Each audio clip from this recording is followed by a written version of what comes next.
You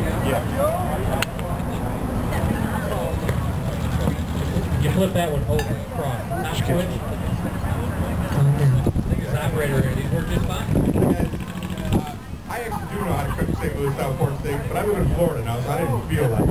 So on the way here, I stopped and bought myself a bottle of Momo marinade, and they got this one with Chipotle in it. So that's what I use on the pork steak.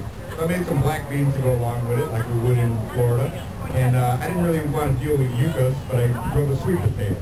So it's got a little barbecue rub on it, and I finished it with the bacon fat that was left over from something.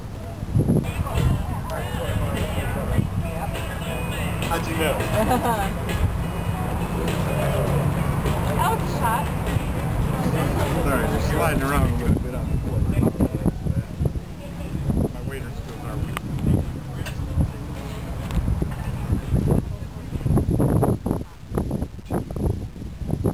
Okay, someone just said hardcore barbecue coming. You got that right. My name's Dr. Barbecue. I couldn't do this without cooking some real barbecue. So I decided today to make you some ribs and chicken. The ribs are, I dry rubbed them and I smoked them for a while and I wrapped them up, put little preserves on them and cooked them for a while and finished them with some good Oklahoma barbecue sauce. The sandwich is a little bit like what we serve up in New York. It's pulled chicken. So it's a pulled chicken slider, but I made a caramelized Vidalia to go along with it. And the slide has got gorgonzola and bacon in it. I think I've served bacon in every course. It's kind of an accident, but it happens. But enjoy.